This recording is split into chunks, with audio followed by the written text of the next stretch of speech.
Hello and welcome to Channel 16 News. My name is Frier and this is Becky.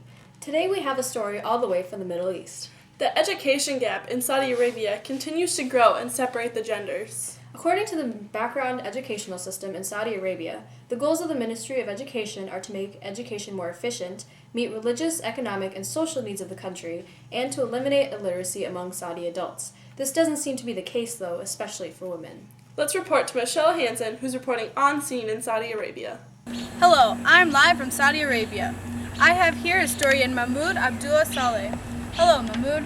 Hello. So, what is your opinion on the changes in education in Saudi Arabia? Well, I think education is taking a positive turn. The number of students and staff in universities alone is majorly increasing. And how much is it increasing? According to the Ministry of Education, for men's universities, the number of students and staff increased from 25,358 students and 1,604 staff members in 1975 to 53,509 students and 6,137 staff members in 1981. Wow, that's a lot of growth. For women's colleges, the population increased from 1,099 students and 137 staff members in 1975 to 7,054 students and 769 staff members in 1981. There seems to be a pretty big gap in men's and women's education. What is your opinion on this education gap? It may seem like that, but this is a great improvement, and education will move far in the future. This is the beginning of the next step in modern education. All right, thank you, Mr. Saleh. Back to you, Becky. Thank you, Michelle. Now, Frier, how do you feel about this? I don't know. It seems like women are getting the short end of the stick, but I'm not the expert here. Tell me about it. I agree with you. But let's hear what historian Eleanor D'Amato has to say about that. Let's go to Jimmy Schwartz reporting on scene. Thanks, Becky. Hello, Eleanor. How are you today? Fine, thank you. What do you think about education in Saudi Arabia? I don't think that it's reached its full potential. Why so? Because the women are at a large disadvantage. Women's education has not improved at all. In 1995, which is over 30 years after public schools were even opened, more than half of women over the age of 15 were still unable to read and write. What do you think is the cause of this? Definitely the society of Saudi Arabia.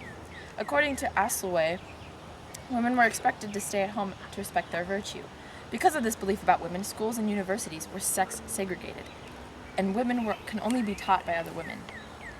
This limits their education and doesn't close the education gap between men and women because they have limited resources. Do you think the Ministry of Education was effective in closing the educational gap? No. The high illiteracy rate of women and the separation of genders in schools are completely against the goals of the Ministry of Education, which were to eliminate illiteracy and make education more efficient. Okay, thank you, Eleanor. Back to you in the studio. Thank you, Jimmy. What is your stance on this issue, Frier? I agree with Eleanor. Really? Yeah, I think women should be treated equally to men overall in society, especially in the classroom. Fair enough. We have one more interview for you today. Our own Johnsonburg Lee went down to Al Muna International School in Rita today and talked to some kids. Johnsonburg spent the day at the school walking the hallways and visiting classrooms to gain an inside scoop on this issue. There he spoke with many students. One of these students is Brooke Bettier. Let's send it off to you, Johnsonburg. Thanks, you two. I'm here with Brooke. Do you like your classes in school? Yeah, they're pretty good. I see a lot more kids from in town going to school now. Do you have any girls in your classes? No, girls aren't allowed to be in my school. Do you wish you had girls in your class with you? No, girls have cooties. Ha! Oh, kids these days. Thanks for that cute interview, Johnsonburg. Wasn't that adorable, Frier? Of course it was. I love children. I think we've all learned something new today. That's it for us tonight. Thanks for watching this week's Channel 16 News on education in Saudi Arabia. See you next Tuesday at 9 Central. Good night, everyone.